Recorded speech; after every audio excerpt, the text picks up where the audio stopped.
네. 저는 뭐 화면에 있는 것처럼 듀얼 해피니스의 저자고 2017년에 책을 출판을 했고요. 또 지금 삼성전자에 근무를 하고 있습니다. 네.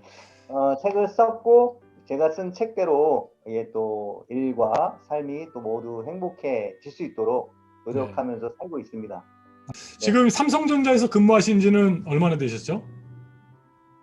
내년 1월이 되면 25년 돼요.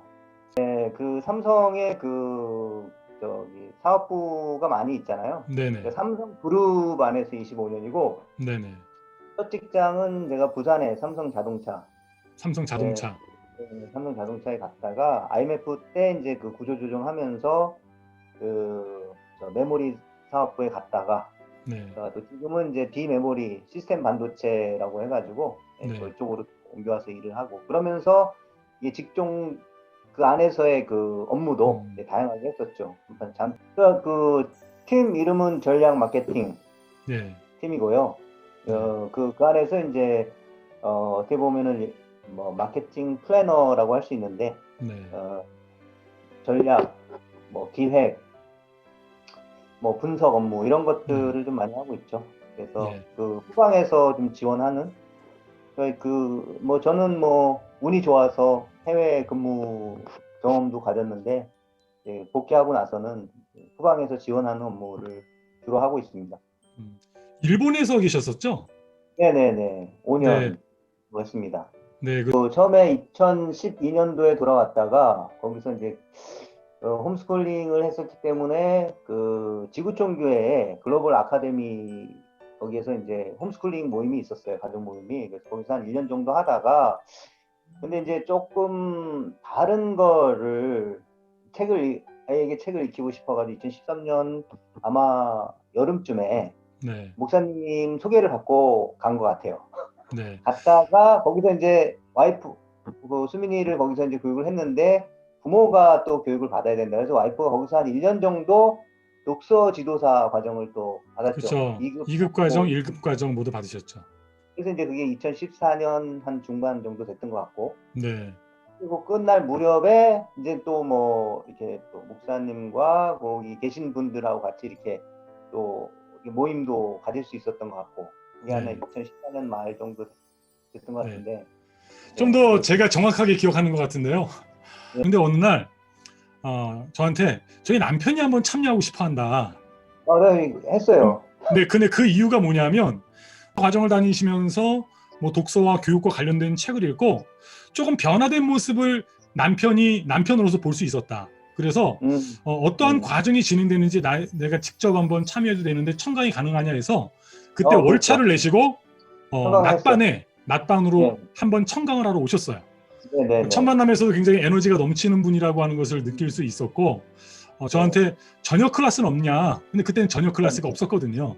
네, 네, 네, 마침 그때 공동체 어떤 그 강독회라고 해서 네, 저녁에 네, 부부들이 참여했을 때만 참여할 수 있는 모임이 이제 곧 네, 네. 신설 예정이었어요.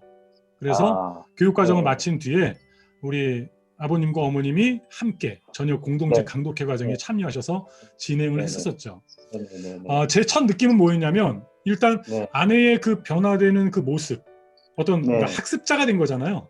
그 모습 속에서 어, 일상적으로 봐왔던 아내와의 어떤 그 다른 모습을 보셨었고, 그리고 본인 스스로도 변화에 대한 열망이 많이 있었던 것 같아요. 네, 이제 네. 그 부부 그 강독회 네, 그때 신앙적인 부분을 목사님이 많이 다뤄주셨었는데 그때 이제 여러 가지 그 이야기를 들으면서 좀 새로운 관점 왜냐하면 교회에서만 이렇게 듣던 얘기가 아닌 좀 새로운 관점의 이야기를 듣고 좀 저는 나름대로 그런 쪽에서 좀 시도를 많이 할 수가 있었고 네, 본격적으로 써야 되겠다라는 거는 이제 뭐 말씀드렸다시피 제가 몸이 좀 갑자기 많이 아프면서 네, 교회 사역들도 좀 내려놓아야 됐었고 이거 회사도 이거 좀 어떻게 그만둬야 될 수도 있겠다는 위기의식을 가졌었는데 그때 이제 그 가는 병원마다 잠을 좀 많이 자고 운동도 좀 하시고 이제 이런 게 이제 메인이었어요. 그래서 네, 그때부터 시작했던 게 그 운동. 네, 점심시간마다 저 회사에 이제 피트니스가 있었는데 빠짐없이 운동하는 거. 그다음에 하루에 잠을 좀 충분히 자려고 무조건 노력하는 거. 이게 이제 우선순위가 됐었고 그리고 그 막상 회사를 그만두려고 하다 보니까 이게 옛날부터 마음속에 쭉 담아왔던 책 쓰기. 아, 이게 네. 너무 간절한 거예요. 그만둘 땐 그만두더라도 책은 반드시 음, 쓰고 그만둬야 되겠다. 이게 딱 목표를 음, 세팅을 하니까, 이게 책이 저 스스로한테 한 2년 정도 시간을 줬어요. 2년 네. 안에 내가 책을 쓰겠다. 여기 딱 생각을 하니까, 뭐 일주일에 한 권씩 읽으면 2년이면 100권이잖아요. 그렇죠. 근데 사실 책 쓰기 전까지 진짜로 한 100권 정도는 읽은 것 같아요. 음, 뭐 폭풍처럼 그 책을 일일이 다 사서 볼 수는 없었는데 이제 이북으로 볼 수 있는 앱이 많이 있지 않습니까? 여기 그렇죠. 우리 동네 도서관 앱 회원을 들어가면은 어, 무료로 무료로 볼 다운받을 수 수 있고, 있죠. 네, 또 회사 거도 있었거든요. 그래서 네. 여기저기 들어가면서 비슷한 책들은 막 한 출퇴근 시간에 이용해가지고 뭐 하루에도 막 한 권씩 읽고 막 그랬었어요. 폭풍처럼. 음, 목표가 생기니까 읽게 되더라고요. 근데 네. 이제 그러면서 책을 쓰면서 과거에는 생각을 못했던 방식이 뭐였었냐면 내가 어떤 분야에 관심이 있었는지 사실 잘 몰랐거든요. 네. 이것도 읽었다, 저것도 읽었다, 저것도 읽었다가 막 물론 이제 다양한 지식을 가져가는 게 좋은데 내가 책을 어떤 분야의 책을 적어야 되겠다라고 딱 생각을 하니까 그 분야의 책을 또 깊게 읽게 되더라고요. 그래서 네.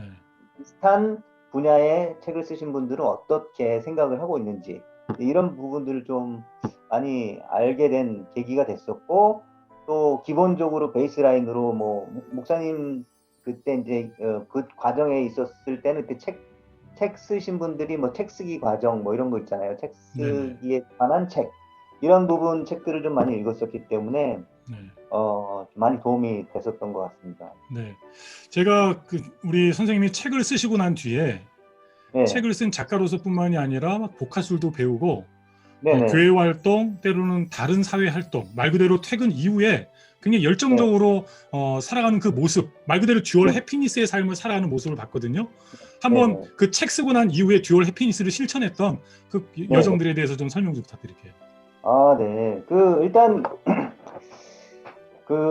듀얼 해피니스의 핵심 키 메시지는 지금도 제가 책 썼다고 하면 듀얼 해피니스, 어떻게 듀얼 해피니스를 살아갈 수 있냐, 이런 질문을 많이 받는데, 일 속에서는 일단 동기부여를 먼저, 자기가 열심히 살아갈 수 있게끔 만들어주는 어떤 동기부여 세팅이 굉장히 중요하다고 생각을 해요. 네, 일에만 파묻히지 않고 일도 열심히 할 수 있지만 내가 열심히 할 수 있는 부분이 뭘까? 그래서 처음에 이제 했던 부분이 이제 복화수를 배웠었어요. 사실 그거는 네, 이제 신앙적인 관점에서 시작을 했던 거였었는데 이 복화수를 하게 되니까 해야 될 일들이 주말에 해야 될 일들이 생기고 또 네, 주 중에도 또 해야 될 일이 생기다 보니까 저는 어떻게 하든지 일을 빨리 끝내야 됐었어요. 그래서 음, 일을 효율적으로 효과적으로 출근할 때부터 언제까지 뭘 하고 언제부터 그 낭비가 없이 살아갈 수 있었던 것 같아요. 그리고 어떻게 하면 주말에 출근하지 않기 위해서 주중에 끝내기 위한 필수적인 노력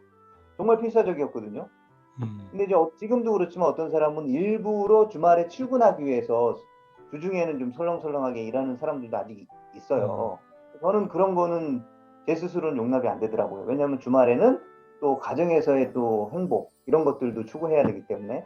그래서 어쨌든 일에서의 행복해지는 비결 중에 하나는 취미 생활을 했으면 네, 좋겠다라는 부분이고요.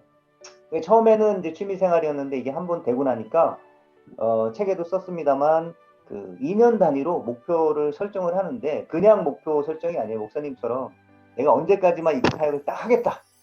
이 선언을 하는 거죠. 그러면 그만둘 거니까 그 시점에 2년 뒤에 뒤돌아봤을 때 내가 가장 후회할 만한 게 뭘까? 그 한 가지를 고르는 거예요. 한 가지. 네, 우리가 보통 이제 연말 연시 됐으니까 이제 내년에 우리가 위시리스트 만들 거 아니에요. 뭐 어떤 사람은 20개, 30개, 뭐 난 위시리스트 100개 만들었다 이럴 텐데 네, 또 뭐 그런 거는 정말 지나고 나면 의미가 없는 아이템들이고 정말 심사숙고해서 2년 정도 뒤에 내가 회사를 그만둔다고 했을 때 그때 내가 정말 너무 야 이건 했었어야 되는데라고 생각하는 그런 골 세팅을 하기 위해서 좀 생각을 해보는 거죠. 1년 정도, 아니 네, 정도.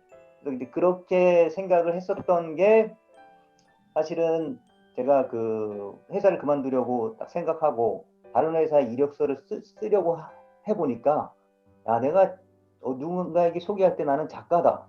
난 이런 취미를 갖고 있다. 난 영어를 잘한다. 뭐 이런 것들이 너무 후회스럽더라고요. 음, 그리고 또 내가 건강하지 못했던 부분, 내가 다른 회사에 가면 건강할 수 있었을까? 난 만약에 이대로 회사에 은퇴를 한다면 이거 와이프한테 또 팽당하는 거 아닐까? 뭐 이런 생각도 많이 했었거든요. 근데 네, 이제 첫 번째 골 세팅이 이제 어쨌든 그 취미 생활도 했지만 복화수를 하기도 했지만 책 쓰기. 근데 그 다음 목표가 영어였었어요. 그래서 네, 영어를 지금 공부를 2년만 내가 어떻게 2년 안에 마스터하겠다고 생각을 했는데 영어는 좀 잘 안 되더라고요. 네, 지금 3년 됐고 네, 그 말하는데 아직 불편함이 많이 느껴지는데 그래서 네. 1년 정도 더 좀 하려고 하고 있습니다. 내년까지 좀 더 하면 잘할 수 있을 것 같아가지고 그러면 그런 언어적인, 특별히 영어에 대한 그 목표를 세운 이유가 특별히 있으신가요? 어 영어를 잘해서 하고 싶은 일이 뭐예요? 제가 사실 컴플렉스가 있어요. 영어에 네, 대한. 그 일본에서는 제가 그래서 여행을 가도 일본만 가게 된 물론 이제 일본은 저에게 제2의 고향 같은 곳이니까 너무 편해요. 그 네, 좋은 기억들이 많고 또 친구들이 있고 좋았던 음식들이 있기 때문에 일본에 가면 너무 좋고 편하고 좋은 기억들이 많은데 영어권에는 좀 안 좋은 기억이 있어요. 네, 가가지고 약간 그 뭐랄까 인종차별 같은 거를 느꼈는데 내가 그때 음, 말을 못하고 음, 한마디 좀 해주고 싶었는데 이게 아주 천천히 이런 말만 배웠지, 뭐라고 얘기를 못하는. 그런데 뭐 일본 같은 데는 그런 거 당하면 저도 다 얘기할 수 있지만 영어권은 그거를 못 하겠더라고요. 근데 그런 부분에 약간 컴플렉스가 좀 있는데 네, 비즈니스 프리젠테이션이나 이렇게 외워서 하는 건 다 할 수 있겠지만 그게 잘 안 되더라고요. 그래서 그런 네, 부분이 있었고 공부를 하다 보니까 사실 영어로 정말 할 수 있는 게 너무 많겠다. 그 네, 친구들도 요즘에는 그 페이스북을 하다 보니까 자연스럽게 또 네, 외국 친구들도 온라인 친구들이죠. 친구들도 네. 만나고 가끔씩 대화도 하고 그러는데 하다 보니까 이게 뭔가 또 그 다음 스텝이 내가 할 수 있는 일들이 있지 않을까 이런 꿈도 좀 생기는 것 같고요. 네. 네, 그렇습니다. 삶에 있어서 수많은 초기값이 있는데 네, 영어라고 하는 것은 단순히 어떤 그 일상 속에서 좀 더 효율적인 삶을 살아간다 그걸 떠나서 자녀 교육과 관계에 있어서는 그들의 꿈과 비전에 굉장히 멋진 초기값인 것 같아요. 통역기가 번역해주는 그걸 넘어서서 직접 외국인들과 그 언어로 소통할 수 있는 그 역량이 준비된다면 저는 아이들의 어떤 그 초기값에 대한 그 부분 자체가 제가 물려줄 수 있는 유산이다. 그래서 아빠는 너에게 돈은 물려줄 수도 없고 돈이 네, 네. 있더라도 물려주고 싶진 않다. 그런데 너가 어디를 가든지 너의 역량으로 돈을 벌고 싶다면 돈을 벌 수 있고 네가 하고 싶은 분야가 있다면 그곳에서 인정받을 수 있는 그 역량과 그다음에 소통으로서의 어떤 도구로서의 그 언어적인 능력은 아빠가 너가 20살 되기 전에 물려주고 싶다. 그래서 20세 되기 전에 돈 버는 능력 3가지 그리고 그 돈 버는 능력뿐만 아니라 그 안에서의 어떤 사고력 그다음에 언어적인 기본 초기 값은 아빠가 20세 때까지 너에게 세워주겠다. 그게 아빠가 너에게 물려주는 유산이다. 그러니까 라고 했는데 말씀도 네, 뭐 감사하게 지금까지는 잘 진행된 것 같고 호화가 또 잘 따라왔고요. 그래서 네. 어, 이제 우리 선생님이나 저에게 있어서 이 언어라고 하는 부분을 그 초기 값으로 세팅하는 좀 시기가 약간 늦기는 했지만 늦었죠. 저는 좀 아마 선생님보다 훨씬 더 떨어진 상태일 거예요. 그렇지만 네, 2025년도부터 나에게 네. 영어는 사역의 툴이 될 수 있도록 아, 내년부터 열심히 5년. 할 겁니다.